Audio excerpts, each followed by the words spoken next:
Good evening and welcome. I'm Reverend Bill Salisbury, although I've been billing myself lately as Reverend Bill Salisbury, S-O-M-E, Science of Mind Evangelist, because I use that in the finest meaning of the term, the original spreading the good news. And I think that Science of Mind is the best news there is, and I think that today more than ever we need to have it spread as far and as wide as possible and allow our consciousness to spread. More about that later. Meanwhile, welcome on behalf of Reverend Debbie McDonald, whose Wednesday night this is, and welcome on behalf of Reverend Dr. Christian Sorensen, the spiritual leader and senior minister here at Seaside Center, and of course welcome from the entire ministerial staff. We have two marvelous practitioners serving us tonight.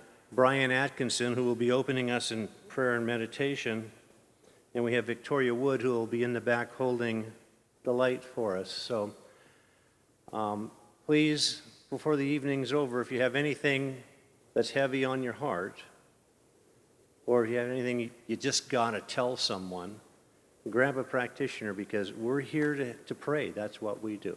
Meanwhile, Brian Atkinson, thank you. Good evening.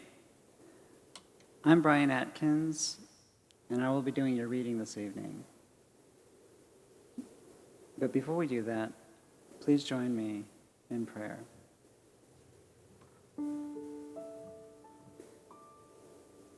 And I know that God is all there is.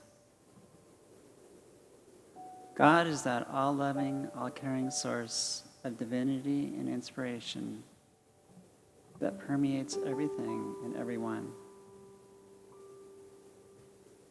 It is in the beauty and the solitude of the mountaintop. It is in the roar and the thunder of the ocean waves. And I know that God is right here, right now, expressing itself through each and every one of us here at Seaside. And I know that we are all one with God. We are one with this source of love and caring, the source of divinity and inspiration. Like the color of the rainbows, each of us is a unique expression of God, and closer to us than our breath. That is where God is.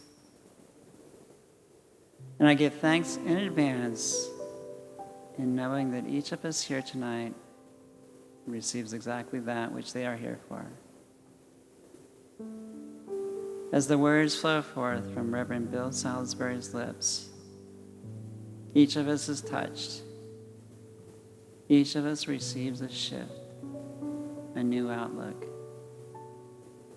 And we, in turn, take that message out into the world and pass it on to others. And consciousness expands throughout the world. And so I simply turn this time over to the hands of God and know that it is perfect.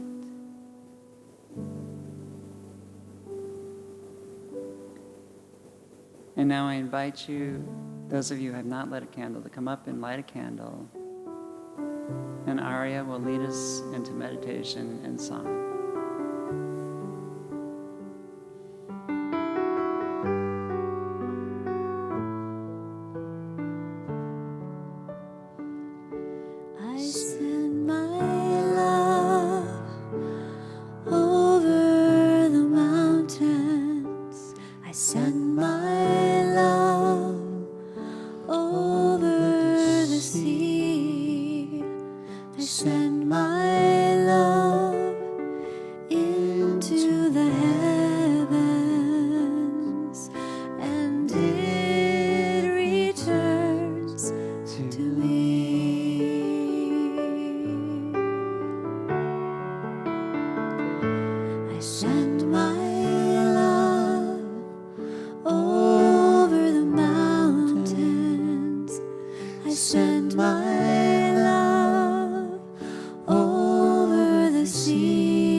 Send my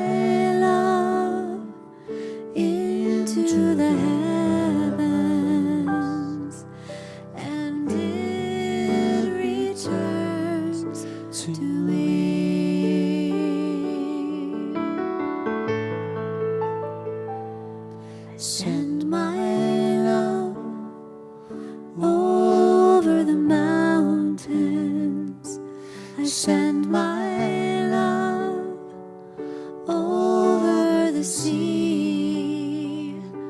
I send my love where it is needed.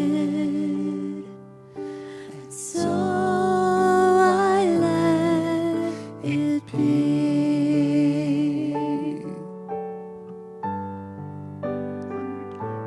Send my love over the mountains. I send my love over the sea. I send my love where it is needed. And so I let it be. So I let it be.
Lord, make me an instrument of your peace.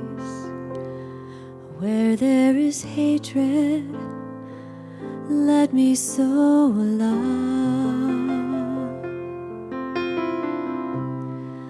Where there is injury, pardon. Where there is doubt, faith. Where there is despair, hope. Where there is darkness, light. Where there is sadness, joy.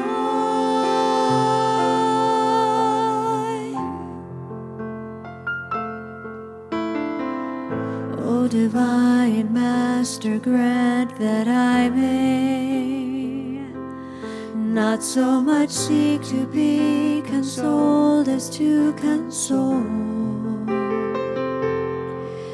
to be understood as to understand, to be loved as to love. For it's in giving that we receive,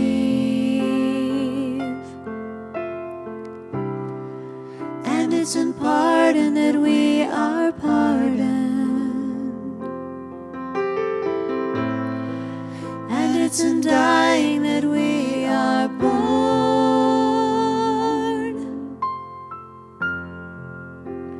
to eternal life.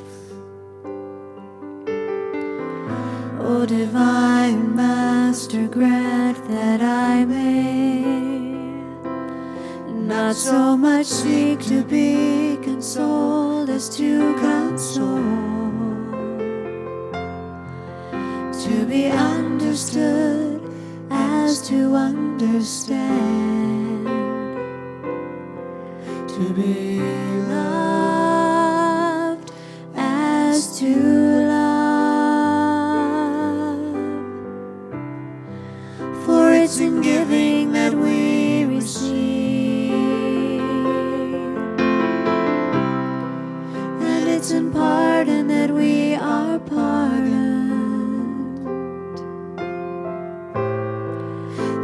lives and dying that we are born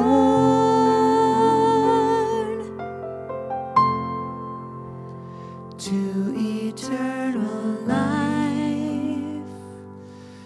Amen.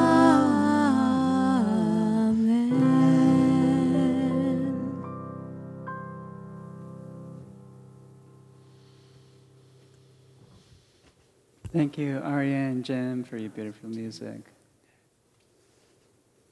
So tonight's theme is, what is your vision? And our first reading is from the Bible, Proverbs 29:18. Where there is no vision, the people perish. Our next reading is from the Science of Mind on Mental Equivalence. The law is infinite and perfect. But in order to make a demonstration, we must first have a mental equivalent of the thing we desire. Consequently, the range of our possibilities at the present time does not extend far beyond the range of our present concepts. As we bring ourselves to a greater vision, we can then induce a still greater concept and thereby demonstrate more in our experience. In this way, there is a continuous growth and an unfoldment taking place. And then finally, from Steve Jobs, maker of Apple computers, or creator of Apple computers. If you're working on something exciting that you really care about, you don't have to be pushed. The vision will pull you. Now I'd like to take a few minutes to share with you how vision, the concept of vision, has affected my life. The first time I remember seeing the power of a vision occurred back in 1969. Now, in 1961, John F. Kennedy, one of our nation's strongest leaders, stood up and presented a vision to the nation on national television. He said, in 10 years, we will put a man on the moon. Now, I'm sure a lot of people at that point thought about that and said, oh, yeah, right. 8 years later, in 1969, at the age of 9, I remember looking on at my black and white television, which is what most people had at that time, and Neil Armstrong was about ready to take the first step on the moon. And he said, one small step for man, one giant step for mankind. And so that gave me a good idea of what the power of a vision was. And the experiences that I've had in my life, the first time I remember having a true vision occurred when I was probably about 10 years old. And suddenly I started playing football, and I was passionate about it. I mean, to me, I lived, ate, drank, slept football.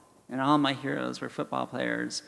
And my dream was to become a professional football player. That was my vision. And I worked hard at it, and I loved it. It brought a lot of passion into my life. And as going into high school, my dream was to become a running back, and I made it. But I was one of the smallest guys on the team. And going into college, my college coach didn't even want to see me get hit out there on the field. And I was cut from the team. And the decision to give up on that dream, that vision, was one of the toughest decisions I've made in my life. And for a while there, I was, kind of wandering around. Didn't have a vision. The passion kind of gone out of my life. And a couple of years later, at the University of San Diego, I finally enrolled in a programming class. And it's hard to imagine for a lot of people to imagine this today, but that was the first time I ever touched a computer, was in that class, junior year in college. And I loved it. I was passionate about it. And that flame began to burn again, and I started programming, and my dream became to become a programmer. And I worked hard at it. And it took a couple of years, but I finally made it. And eventually I became the lead programmer for my company. And I think what I've learned from those experiences, from all that, is that we can't all necessarily be the strongest or the fastest or the biggest or the toughest. But the important thing is to always have that dream, that vision that's moving you forward, that fires that excitement and passion into your life. And now please give a warm welcome to Reverend Bill Salisbury.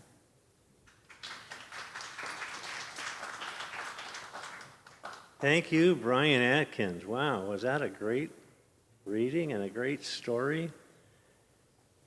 So, before I even begin, I just want you to know that the center here has issued a statement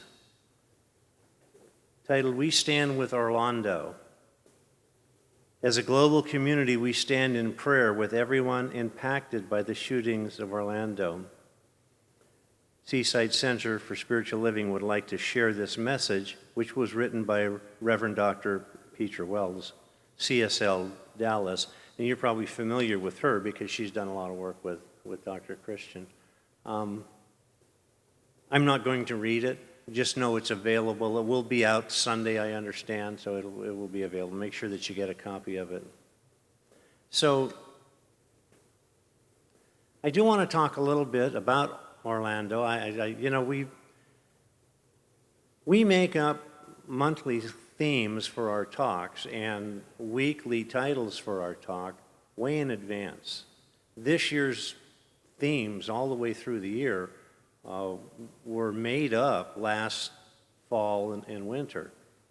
And generally, we like to kind of get a little bit of a jump on what the talk is going to be like, so we kind of have a heading in that direction based upon our talk title. And it has to change tonight just a little bit. It's still going to be about vision, but it has to include, I think, something about a vision that may have to be reinforced, a vision that might have to be pumped up, strengthened. Because really, it's difficult in times of strife. And this is strife, okay? I mean, a horrific, heinous, crazy person just shooting, killing so many people. I mean, there's just the madman. There's no way really to wrap your head around that. I don't think. It's just like, it's not fathomable to me. And it makes it even worse because, I can't believe I'm going to say this. This is a horrid thing to say, but it's not just another run-of-the-mill American national mass killing. Because this one was directed at the gay community. And it's not so much that it was directed at the gay community as it was directed at a community. It wasn't random. It was specifically on target, so to speak. And that, of course, devastates an entire section of the populace. I mean, the LGBTQ component of our society has been attacked. And even if they weren't there, and even though we weren't there, we still feel it, but they feel it probably way more deeply than we do because that's their way of life. So, let's get on to vision, because my talk title tonight is, What is Your Vision? And we all have a vision. Some have large visions, some have small visions. Some people claim to have no vision at all. But everybody does. And vision is sort of like faith in that regard, in that everybody has a faith. Even people who say that they have no faith, in a kind of a backwards, backdoor, negative, roundabout way, they have the faith in having no faith. So everybody has faith and everybody has a vision. And sometimes our visions change. Sometimes life conditions us, and the vision that we had some time ago is not quite the same vision that we have now. And we all begin as children. Was anybody here a child? I mean, I was. We know children. We have been children. children have these grand visions, don't they? I mean, hey, if you're going to dream, especially as a kid, dream big. There's nothing worse than a small dream.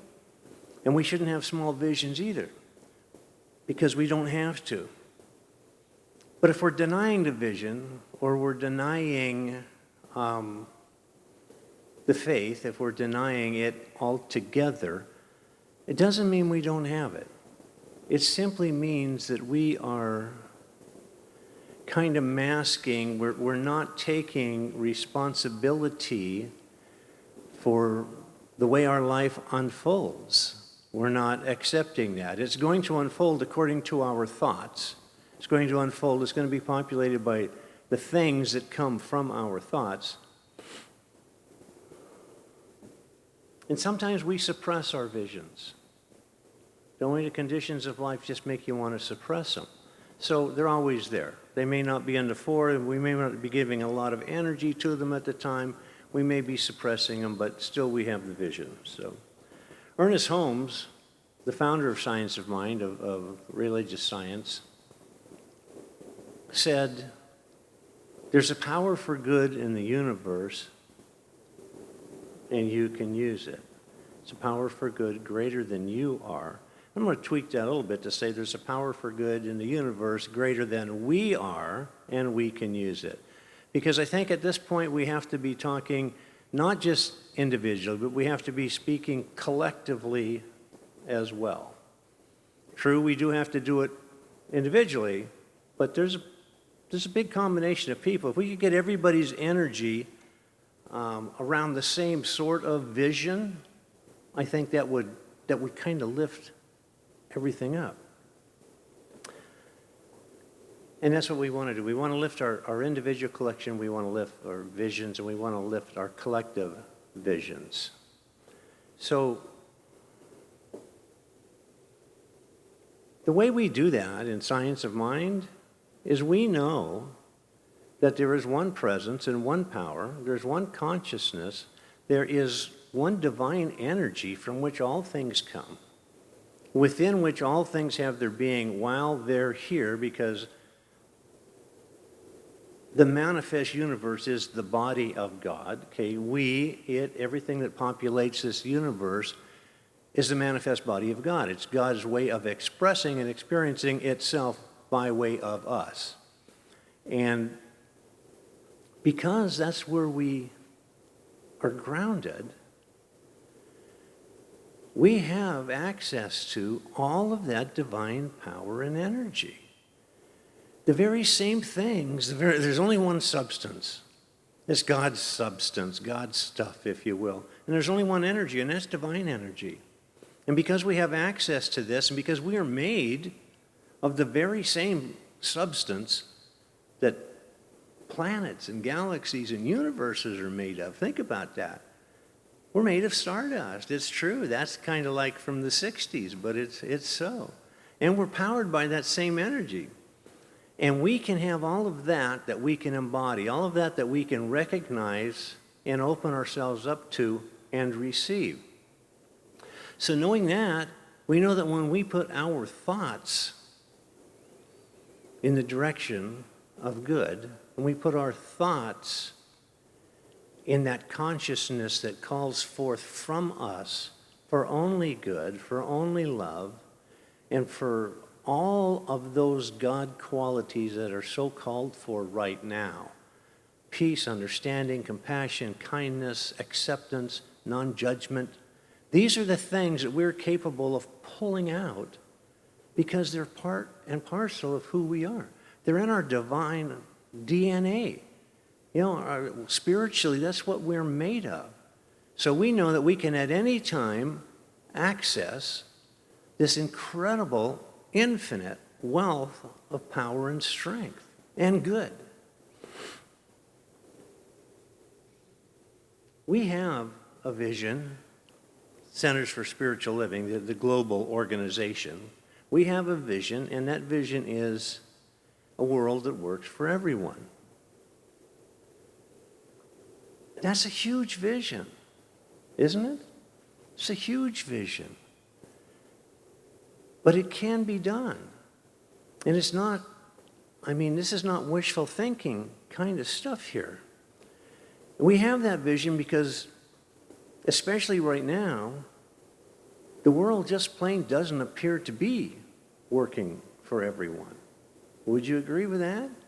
We'd love to think it is, but the fact of the matter is, lots of times it isn't, and especially in times like this, we know it isn't, and we miss it. But when it is working for everybody, we advance as a race, as the human race. We advance magnificently, don't we? We evolve at an incredible rate. We have these huge leaps and bounds. We have advances in technology and education and social activities, and it just raises up the level of life for everybody. But then every once in a while, we kind of think that we've peaked a little bit, and sometimes it just feels like we're stagnating just a little bit. And every once in a great while, it seems as if we're devolving a little bit. It seems like it's the 3 steps forward and 2 steps back thing. And it's not that much. That's not the right ratio, because we go way forward more than we ever go back. But still, every once in a while, we end up going back. And it's at these times when we have unrest, socially, politically, spiritually, and not just unrest, but confusion, misunderstanding. When we have those things, this is especially when we need to have that powerful vision, and when we need to call upon that spiritual essence that is what we are. So, sometimes what the world looks like is a combination of all the things we don't want. Sometimes it looks like there's a lot of fear and anger and angst and ignorance and violence. But that's not what the world is. When it shows up like that, it simply means that there has been a rift, if you will, into consciousness. And I think at that time it's our job to find out where that is and to go about fixing it immediately if we can, maybe sooner. And we have leaders, right? We have political leaders and spiritual leaders, and we look to them, we expect them to fix things for us, and we expect them to keep us safe from some of the disasters that can happen, from some of the tragedies. And that's only right. We expect them to do that. That's their job. But sometimes things happen that they just can't control, and they can't fix, and they can't remedy. And other times things show up that they won't remedy. So it's in those times of can't and won't that we, as mature spiritual beings, we have to lead ourselves out of the mire that we're in. We have to lead ourselves and others. Can we change others? Not going to happen. So we can't change others except by way of being the very best you and me that we can possibly be. And by modeling, by living as an example of how things could be different. And hopefully, again, back to the evangelizing thing about science of mind, I think the more we spread our consciousness about the availability of the power and the divinity that we do control for ourselves, the better and better and better we're going to be, and the higher that the entire vibration of the planet is going to lift up. So when we have trouble like this, some of those leaders that we must have, by the way, living in a society, you have to have leaders, they kind of go in a little bit different direction. Some of them call for peace, right? Some of them call for handling with love and acceptance and understanding, even for the most horrid things. But still, that's our job.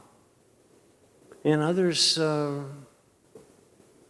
the opposite way. Other people want to address violence, injustice, and fear with more hate and violence and injustice and fear. So, pop quiz. Is that going to be effective? No. We can't fight violence with violence. The only way we can fight it is with love, unconditional love, and peace and understanding. And we have to make sure that each of us does not allow the condition to take us away from our center, from our divinity, from our consciousness. Because the only person we can control is moi. I can only control me. You can only control you. Try as we might, we cannot control another person, let alone control a whole world full of people. So again, we're back to having to model, be examples of that consciousness that we hope everybody will come together sooner rather than later in, and we'll avoid these sorts of serious, deadly, devastating tragedies. And we have to remember that we're spiritual beings, because if we were acting like our human selves, that might be a little bit difficult. We have to remember that we are spirit. And we're spirit in these human bodies having this human experience. That doesn't mean we leave our divinity behind. And that does mean whenever we get into problems humanly, we do have that divinity to fall back on, to call upon, to get us through those sorts of problems. And when we encounter others who don't do that, who don't understand that, who don't live in their highest consciousness and don't do the very best they can, we have to still realize that they are our divine equals, and we have to treat them accordingly. We have to treat them, again, you cannot fight hate and violence with hate and violence. You can only fight it with love and understanding, compassion and acceptance. And the most difficult time it is to do that is when you've just been severely wounded. Would you agree? I mean, we don't need to really every second of every day really be deep into our consciousness, do we, when things are going great? We should be. It'd be nice, but really, don't we kind of drift away from that a little bit? So when things are going good, we don't have that concern. Anybody can do that. I mean, anybody can sail when the water's smooth. But when it gets rough, that's when we need to dig in deep, and we need to pull out all the divinity that we can muster. And we've had leaders, we have leaders right now who have vision. We have leaders who have dreams, leaders who think just like we do. And if we don't like the leadership, then our job is to do what we can to affect that change. But it's not to lower ourselves down and get in the brouhaha. So we have leaders that do the right things. We have leaders who call for peace, love, and understanding. And we've had them in the past. And the one I think of when I first comes to mind, this sort of thing, is Martin Luther King Jr. There was a man who lived in kind of roughly very similar circumstances to what we have today.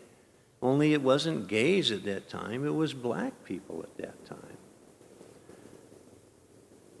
And in the face of all the hate and injustice and violence, what did he say? Love, love, love. We're going to fight this with love. And we're going to fight this with love and win.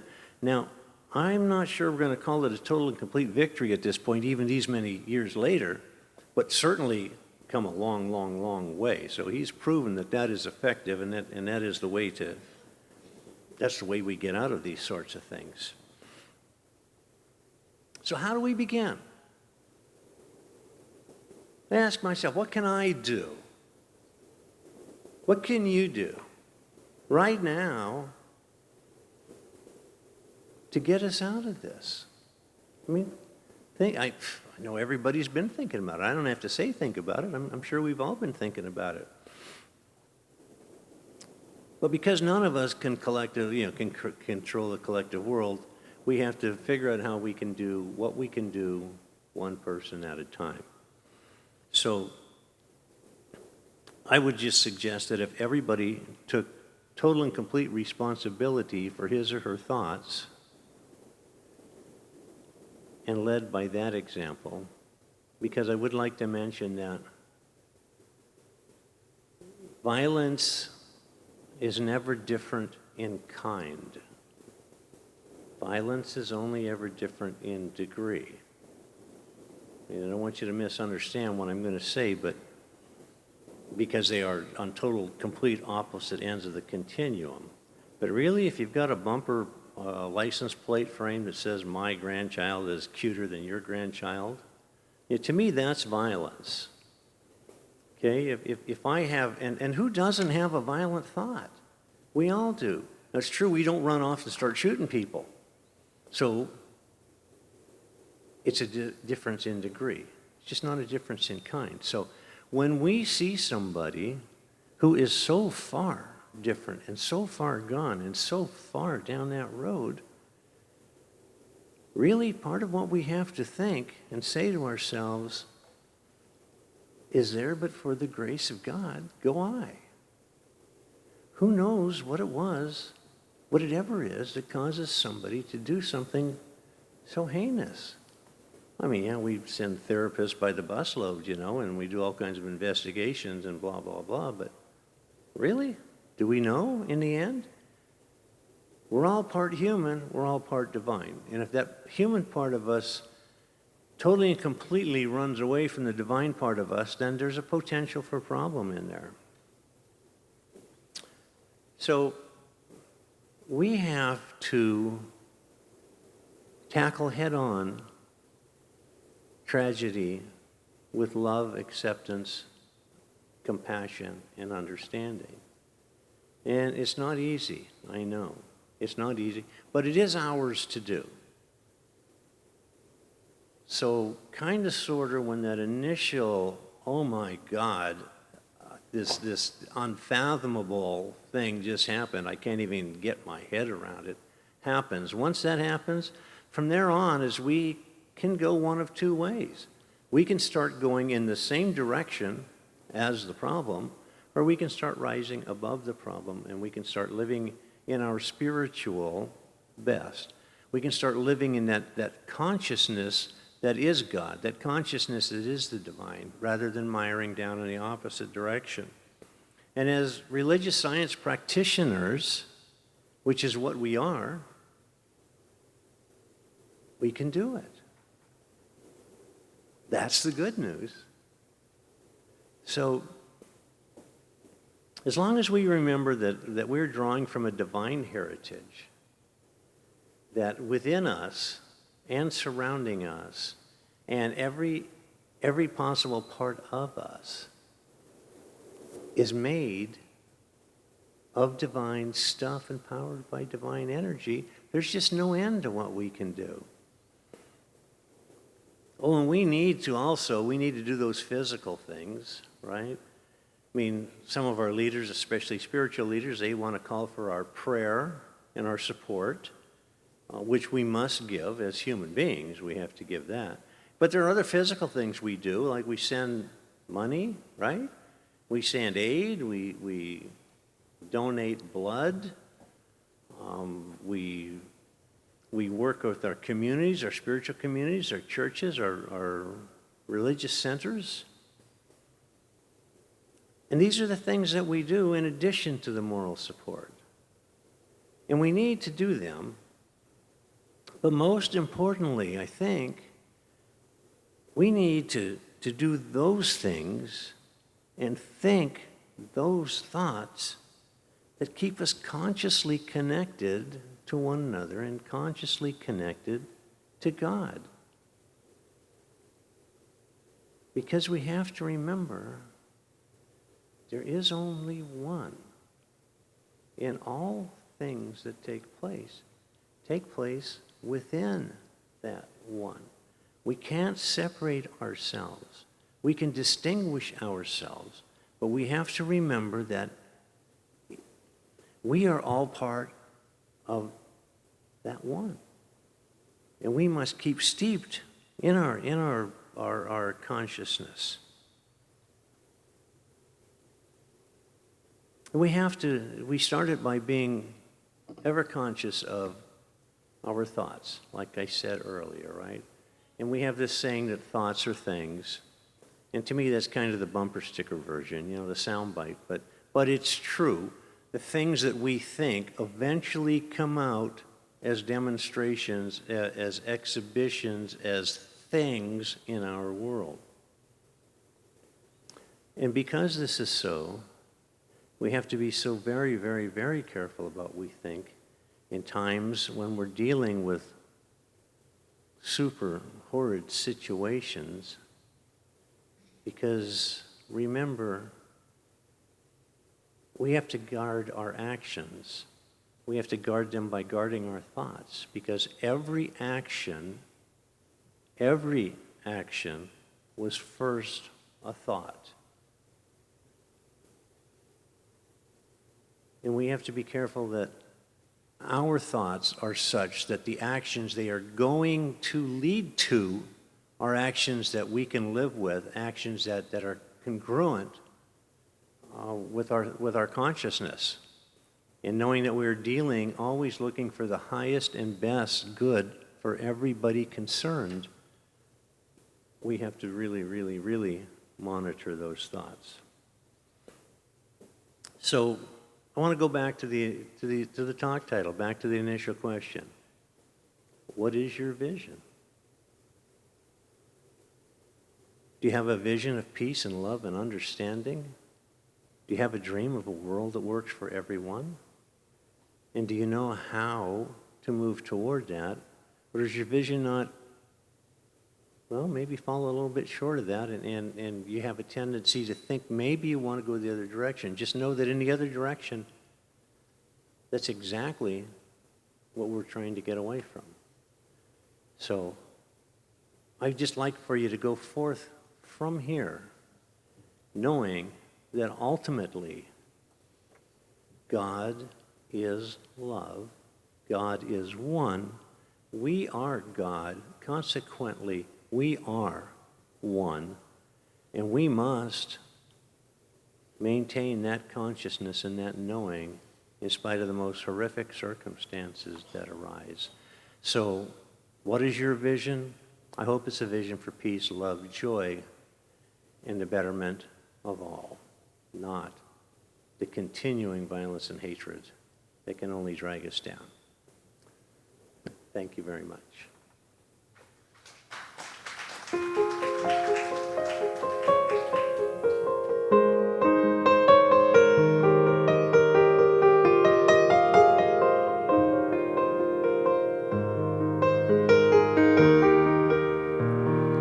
If I could tell the world just one thing, it would be that we're all okay.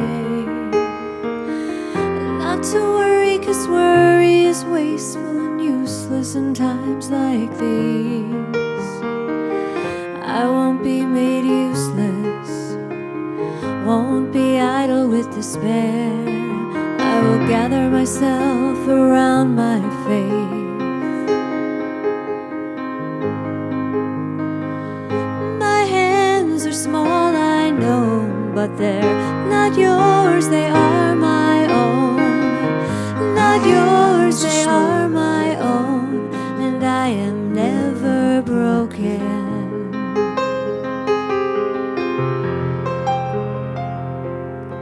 Poverty made your golden shoes. It didn't steal your laughter.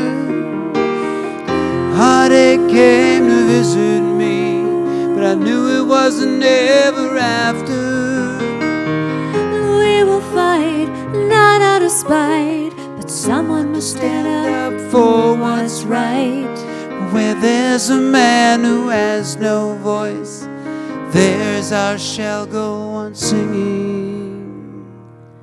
3, 4. My hands are small, I know, but they're not yours, they are my own. But they're Not yours, they are my own, and I am never broken. In the end, only kindness matters. In the end, only kindness matters.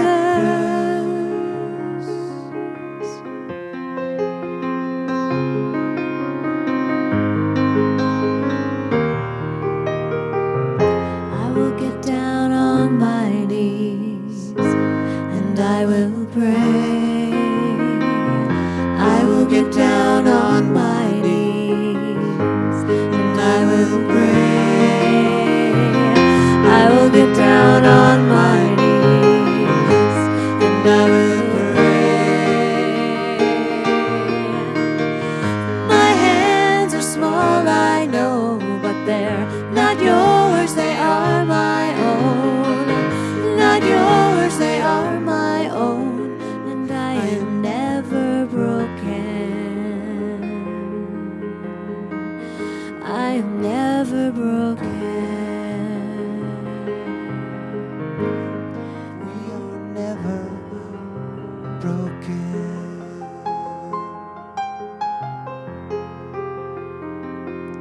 We are God's eyes, God's hands, God's heart. we are God's eyes, God's hands, God's heart. God's eyes, God's hands, God's heart.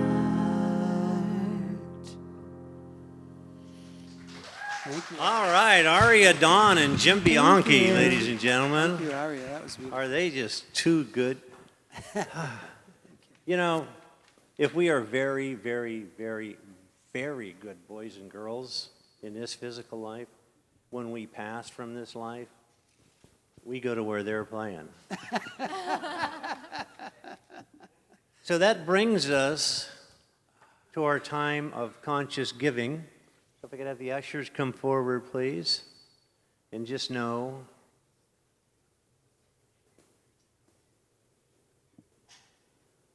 it is with gratitude that we accept all the divine expressions of this sort of energy, this financial energy that comes into the Seaside Center for Spiritual Living.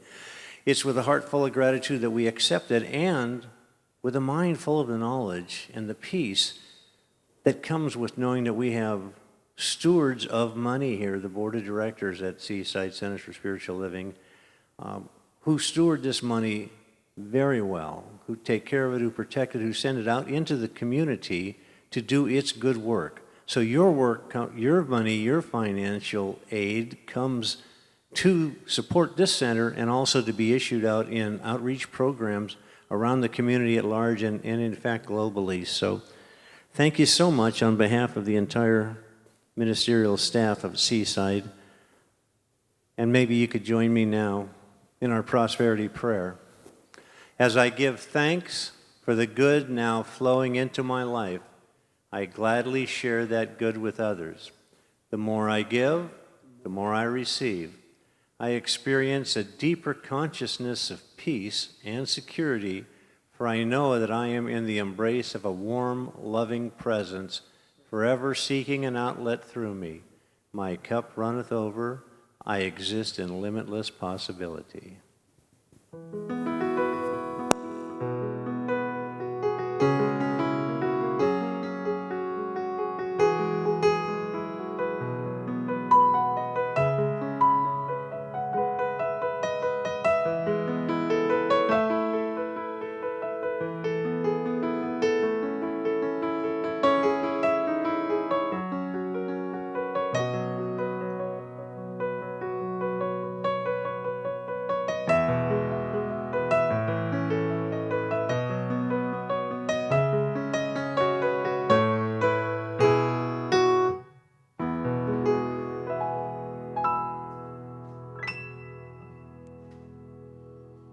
All right, once again, what a beautiful sound. Thank you. Should we take just 1 second, just 1 minute? I don't want to go on with this, but I just invite you just to close your eyes and to go within with me right now and know that the circle of love within which we all reside, within which we all live and move and have our being, the circle of love includes everything. It comprehends all. It binds all together with cords of everlasting unity. And it is that circle into which we invite all seemingly others, all seemingly different, all seemingly strangers. Invite in with open heart, knowing that in times of strife, our hearts truly get broken. And I know also that they truly get broken open. They get broken open to receiving that love, that light, that peace that is available to us. And I know that as we are broken open to receiving this divine guidance and this divine light, that we remain open to extend it back out, to radiate it back forth into the community, into those parts of the community that need healing, into all the parts that need healing. And then slowly as that wound begins to close, we know that we gather together in inclusivity, in compassion, in love and togetherness, and we make it happen. So it's with grateful heart that I know that this is the power within us, that this is the power that we have and that we wield and that we control and that we use at our discretion. And knowing this is the case and knowing that every heart here and every heart listening and every heart within the sound of this voice does this, is capable of this and moves in that direction, lovingly accepting all that is. It's with grateful heart that I just acknowledge this. I let it go. I let it be in that law, that divine law that knows only to say yes to our demands. I let it go. I let it rest. And so it is. So it is. And we have a song to close us out.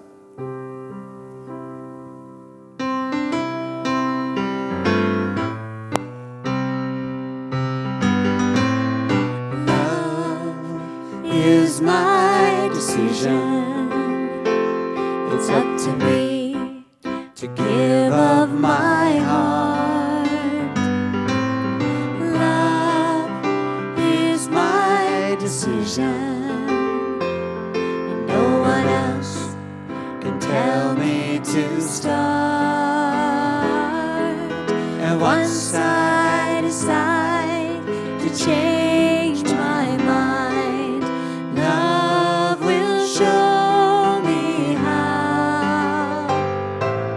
Love is my